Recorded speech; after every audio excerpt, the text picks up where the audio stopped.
오늘 본문 말씀을 우리 다시 한번 읽어보도록 하겠습니다. 우리 함께 읽어봅시다. 시작.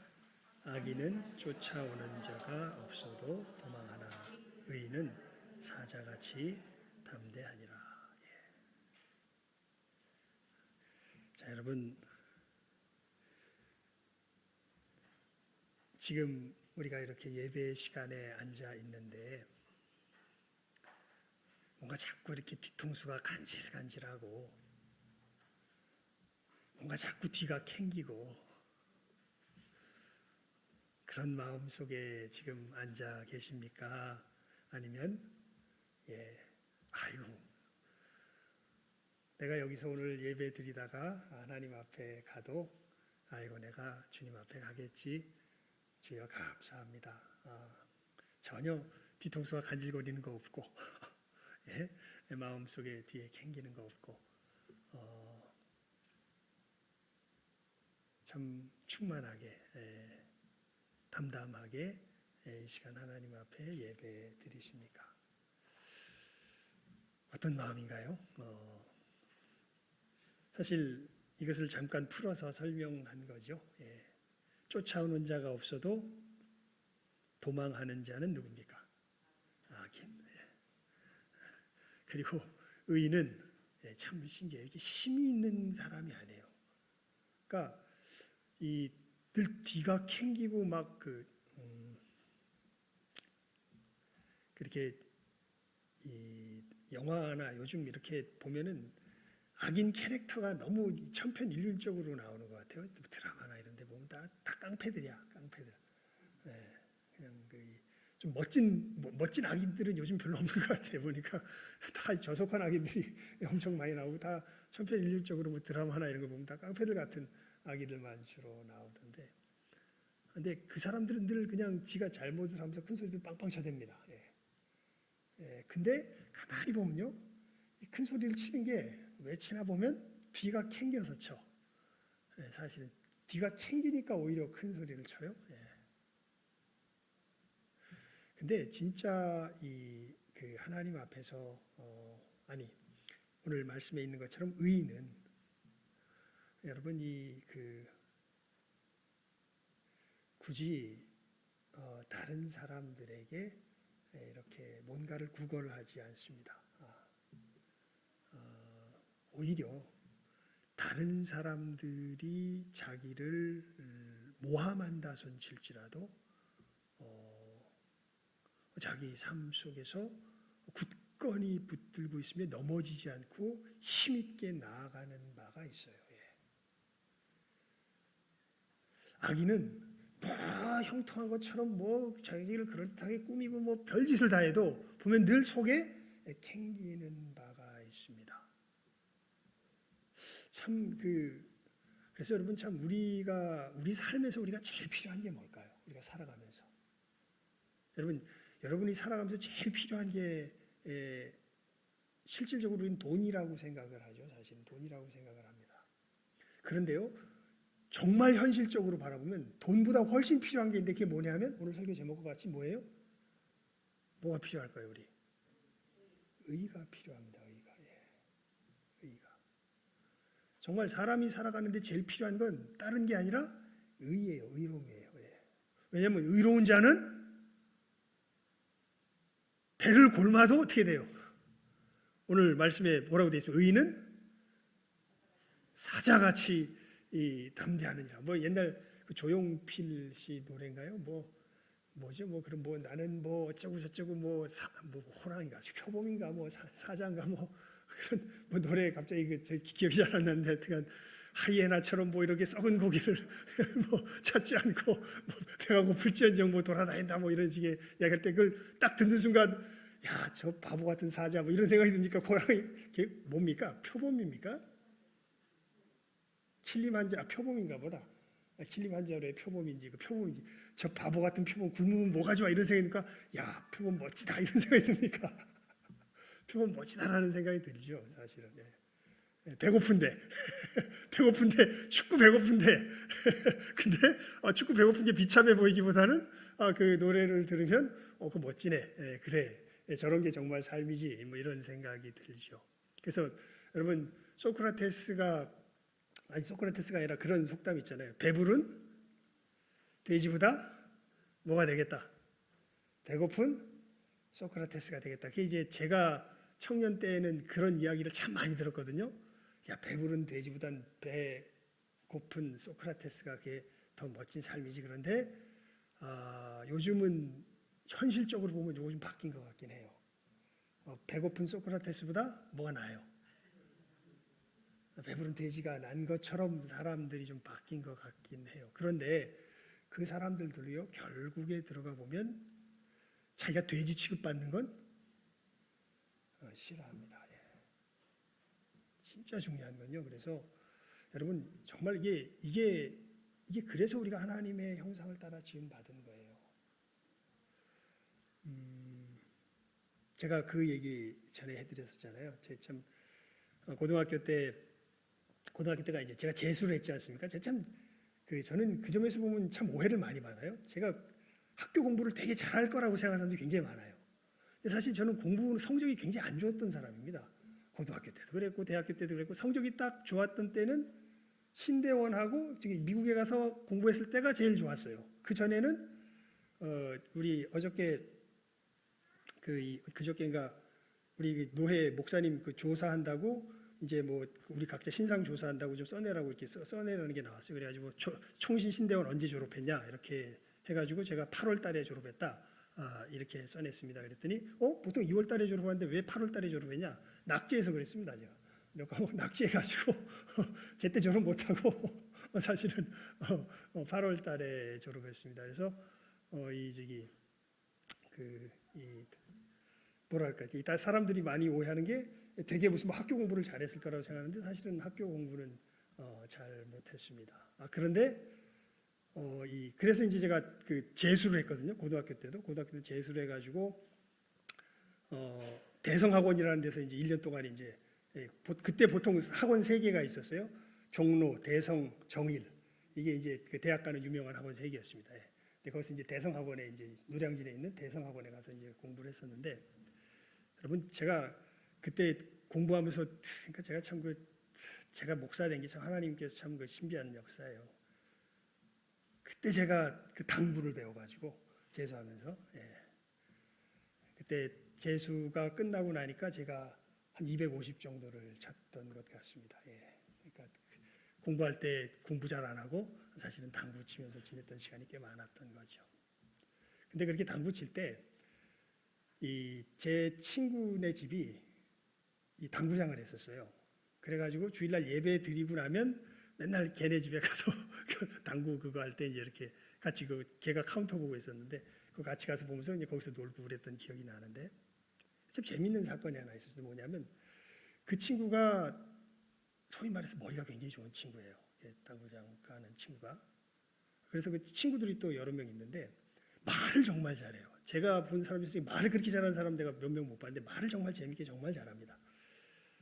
우리 교회 보면 우리 김수습 선생님도 말씀 잘하시잖아요. 재밌게 잘하시는데 김수습 선생님보다 더 잘하시는 것 같아요. 제가 이렇게 보면 말을 정말 잘하는 친구였는데 말싸움에서 지질 않습니다. 보면.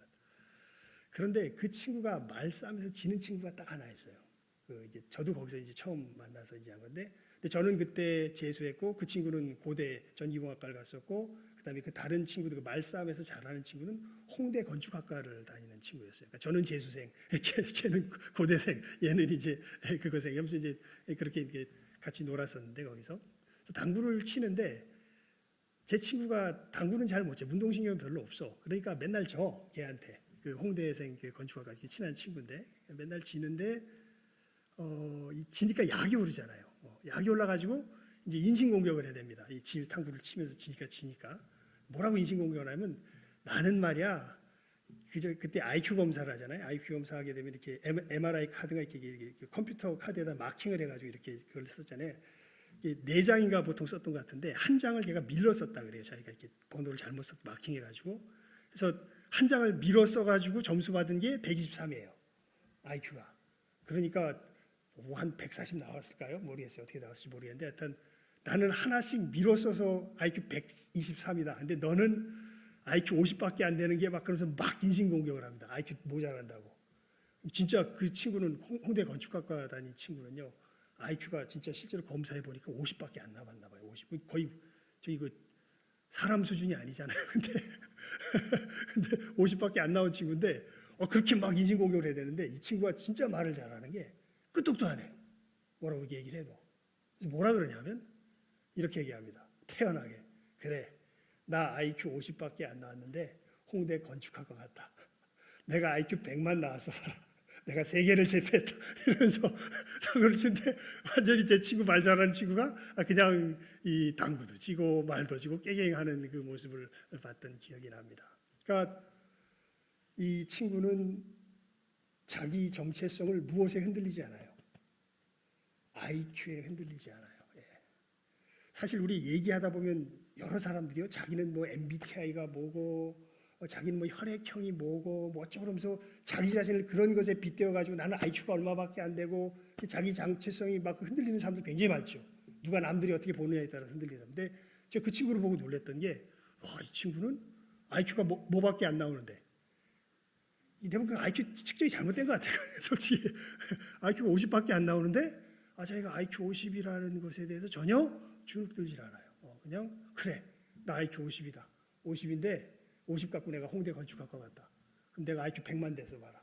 내가 세계를 제패했지. 이러면서 아주 태연하게 하는 모습을 봤던 기억이 납니다. 그럼 뭐가 있는 거예요? 자기 속에. 오늘 말씀에 의하면 뭐가 있는 거예요? 이 친구 속에는 당당함이 있는 거예요. 예, 당당함이.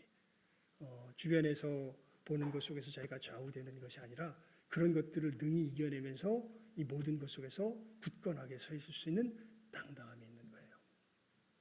그러니까 여러분, 사람이 사람답게 되는데 가장 필요한 것에서 이 당당함이 사실은 가장 필수적입니다.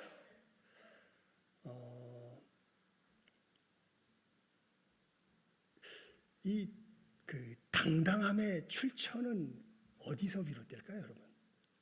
근데 우리들이 이렇게 살아가면서 보면요, 우리들은 아주 본능적으로 누구의 인정을 구하면서 살아가냐면요, 사람들의 인정을 구하면서 살아갑니다. 아이들이 삐뚤어진다고 할 때, 그러니까 그래서 참 그 부모님이 인정해 주는 것이 굉장히 중요한 부분이기도 하긴 한데, 여러분 부모에게 신뢰를 받지 못한 아이들은요, 커서 자기 자신을 신뢰할 수 있을까요, 없을까요? 이거 신뢰하기가 상당히 힘듭니다. 예. 부모가 제가 그래서 솔직히 제가 제 아들 녀석에게 조금 걱정스러운 부분이 그거예요.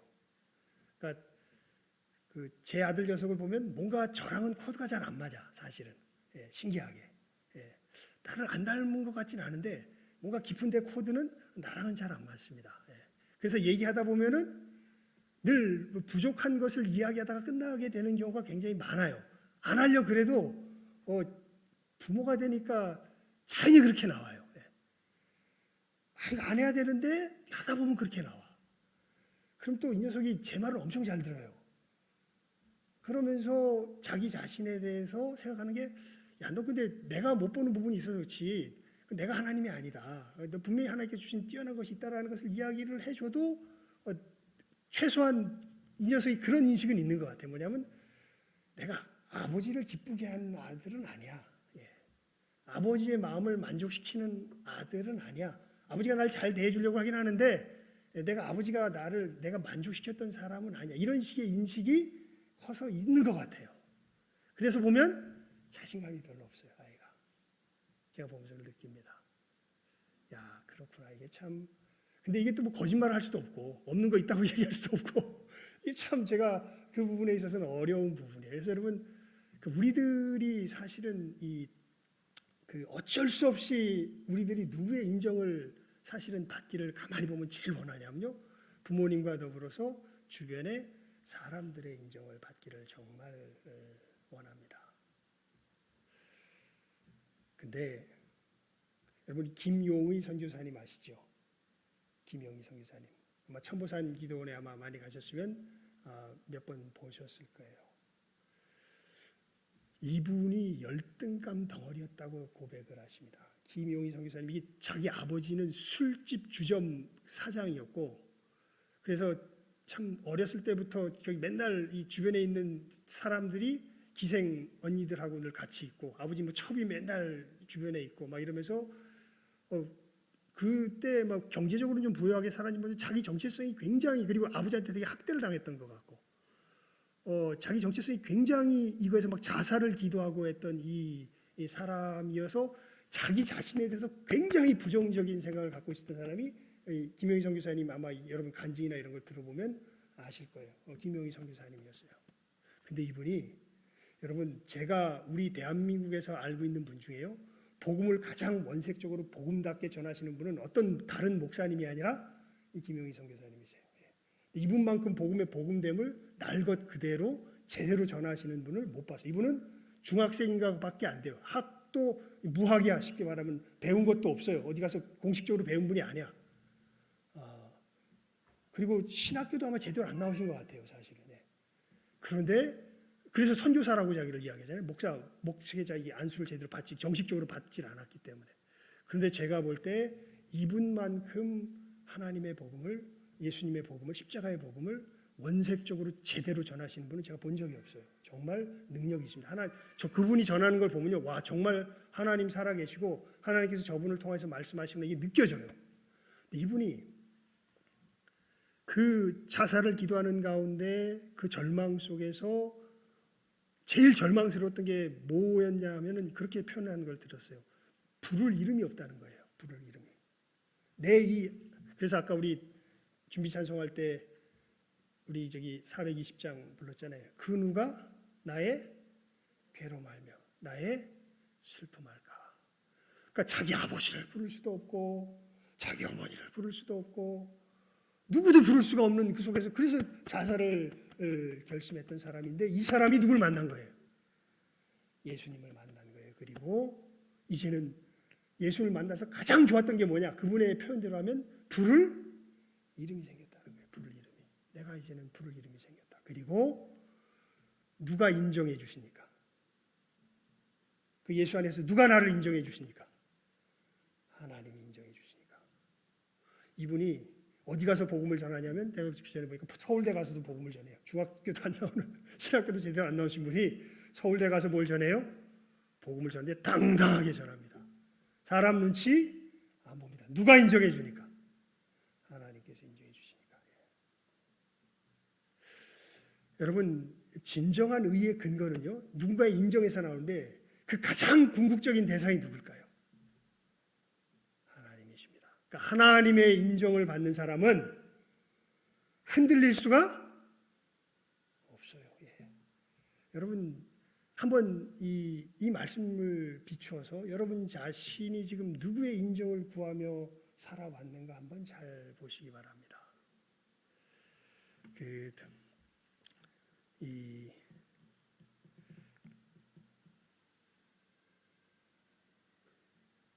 교회 내에서 우리가 뭔가 이야기를 하고 또 사람들에게 뭔가 나를 어필하려고 할 때 내가 걸어가야 될 길을 이야기하려고 할 때 여러분 나는 누구의 인정을 구하면서 걸어가는가 한번 우리 자신의 마음을 잘 살펴보시기 바랍니다.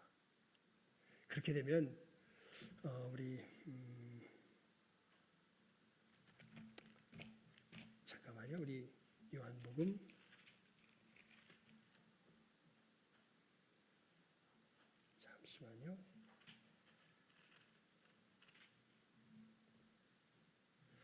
5장 한번 펴보시겠습니까? 요한복음 5장, 요한복음 5장입니다.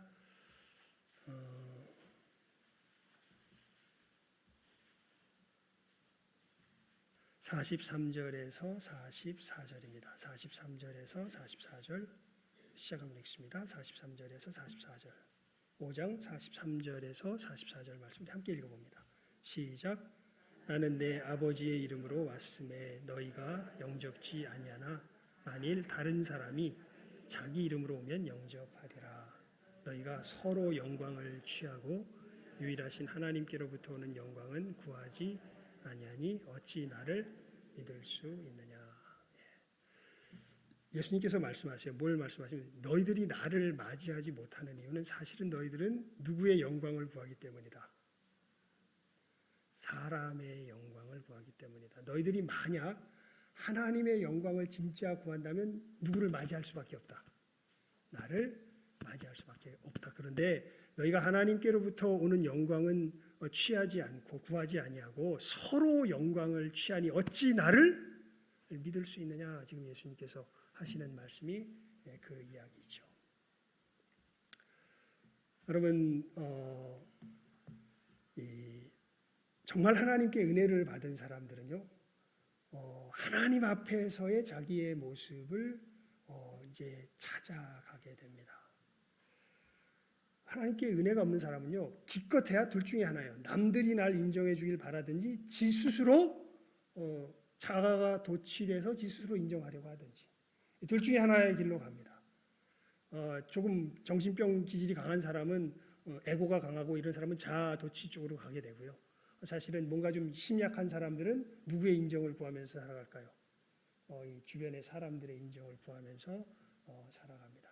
그런데 정말 하나님의 은혜를 받은 사람들은 내가 정말 하나님께 인정받을 만한 존재인가, 하나님께서 나를 어떻게 인정하시는가에 대해서 마음을 모을 줄 알게 되고, 아까 말한 사자같이 담대한 사람은 무엇이 확인된 사람들이 자기 속에서 하나님께서 나를 뭐 하시는 것이 인정하는 것이 어떻게 된 사람들, 확인된 사람들. 이 사람들은 삶을 살아가며 뭐같이 담대해요? 사자같이 담대해요. 자, 문제는 하나님의 인정을 받을 사람이 있을까요, 없을까요? 의인은 없나니 하나도 없다. 모든 사람이 죄를 범하였으며 하나님의 영광에 이르지 못하다니. 여러분 근데 이게 역설적인 부분이에요. 성경이 우리에게 가르치는 역설적인 부분입니다. 하나님 앞에서 의를 구하는 사람은 이제 정말 진실해지기 시작합니다. 그리고 그렇게 되게 되면서부터 사실은 그런 사람들의 특징은 이제 어떻게 보면 조금 세상 정욕에서 이게 떠나갈 수 있어요. 그러니까 여러분, 세상 정욕에서 떠나가지 못하는 것은요, 아직 하나님 앞에서 자기 자신의 모습을 찾는 모습이 없어서 그렇습니다. 그런데 그 사람들을 가지고 우리가 그 길을 찾아가면서 본이 되어서 빛을 비춰줄 수 있을지 몰라도 너 해라 그런다고 되지는 않아요. 이거는 때가 있어야 돼요. 하나님께서 누군가가 이 모습을 주변에서 증거하며 보여줘야 그 사람도 깨달아 알게 되지, 그 전에는 아무리 말로 해도 모릅니다. 그래서 그 사람들은, 여러분, 우리 주변에 그런 사람들 많죠. 예수를 믿는다고 하는데도 사실은 하나님의 의를 구하는 것이 아니라 사람의 의를 구하면서 가는 사람들도 많이 있고요. 근데 그 사람들 보면서 우리가 안타깝지만은 그 사람들에게 말로 한다고 되는 건 아니에요. 먼저 누군가가 빛을 비추어줘야 돼요. 하나님의 의를 구하면서 걸어가는 것이 무엇인지를 보여주는 사람이 있어야 돼요. 그리고 그 사람들이 있을 때에 이 사람들은 주변 사람들이 보면 약간 좀 어떻게 보면 정신 나간 사람처럼 보일 수도 있어요. 왜냐하면 사도 바울이 그러죠. 우리가 미쳐도 주를 위하여 미친 것이요, 정신이 온전하면 너희를 위하여 온전한 것이다. 가치관이 다릅니다. 하나님 앞에서 진정한 의를 구하는 사람은요, 세상 것에서 멀어지게 돼요. 그러니까 자기가 안 보려고 하기보다는 하나님 앞에 진실하기 시작하면 세상 것이 멀어지기 시작해요. 물론 우리가 돈을 안 번다는 거 아니에요? 물론 우리가 쾌락을 누리지 않는다는 건 아니에요. 그런데 그것 자체가 중심이 되지 않습니다. 그러면서 하나님께서 원하시는 것들을 진실하게 찾아가게 될 때 우리 마음 속에서, 양심 속에서 깊이 들어오는 죄책감을 알게 되죠. 내가 정말 하나님의 인정을 받기 위해서 최선을 다해 보는데 이거 다 하면 다 할수록 이룰 수가 없는 것이구나라는 것을 우리들 속에서 알게 됩니다. 그것을 대표적으로 느꼈던 사람이 복음서에 나오는 부자 청년이죠. 이 사람은 정말 진실하게 자기 삶 속에서 뭘 추구했던 사람이냐면 하나님 앞에서 당당함을 얻기 위해서 자기의 최선을 다해서 자기의 삶을 살아갔던 사람이에요. 그래서 예수님께서 그렇게 말씀하시잖아요. 계명을 지켜라 그랬더니 뭐라 그럽니까? 내가 그것을 언제부터 지켰다 그래요? 어려서부터 지켰습니다. 이렇게 얘기를 하죠. 그런데 지키면 지킬수록 뭘 알게 돼요? 모자라다는 걸 알게 돼요. 뭔지는 잘 모르겠는데, 즉 사자같이 담대한 게 아니라 지키려고 하면 지키려고 할수록 쫓아오는 사람이 없어도 어떻게 돼요? 불안한 마음이 있는 거예요. 그래서 예수님 앞에 묻는 거죠. 내가 뭘 해야 되겠냐고. 도대체 왜 내가 이렇게 캥기냐고. 그때 예수님께서 그러시죠. 한 가지 부족한 것이 있다. 네가 가진 재산을 다 팔고 가난한 사람들에게 나눠주고 그 후에 와서 나를 좇으라. 그러니까 이 사람이 어떻게 합니까? 그건 못하죠. 그러니까 자기 나름대로 최선을 다한다고 하는데 하나님 앞에 인정받을 만한 선이 의가 되질 않는 것을 머리는 잘 모르는데 몸은 알고 있는 거예요. 자기 가슴은 잘 알고 있는 거예요. 그래서 주님 앞에 나왔던 것이죠. 그래서 제자들이 예수님을 향해서 그렇게 이야기하지 않습니까? 그 사람이 돌아가는 것을 보고 와, 예수님, 저 사람이 천국 못 가면 그럼 누가 도대체 천국 갈 수 있겠습니까?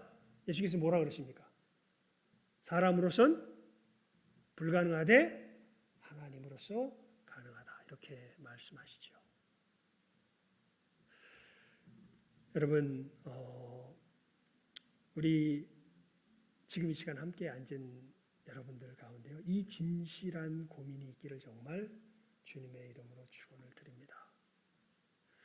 많은 사람들이요, 하나님을 섬기면서 나가는데 마술램프 지니처럼 섬기는 사람들이 많아요. 실질적으로 하나님의 뜻이 이루어지기를 정말 기도해야 되는데 능력은 모자라니까 누구 능력이 보태지고 하나님 능력이 보태지고 뜻은 누구 뜻이 이루어지고 내 뜻이 이루어지고 정말 은혜를 받은 사람은요, 이 의는 진짜 내 삶에 하나님의 그 온전하신 뜻이 이루어지는 것이야말로 내 삶의 진정한 보람이요 든든함이에요. 평강이에요. 사실은 이걸 진짜로 구하면서 나갈 줄 아는 사람이 정말 은혜가 있는 사람입니다. 그리고 이 사람이야말로 이제 자기의 무엇을 깨달아 알 수 있는 준비가 된 사람이냐면 죄인됨을 깨달아 알 수 있는 준비가 되어 있는 사람들입니다. 그리고 이 사람들이야말로 예수께서 나의 무엇 되심을, 의가 되심을 깨달아 알 수 있는 그 길이 열리는 사람들이 되는 것이죠.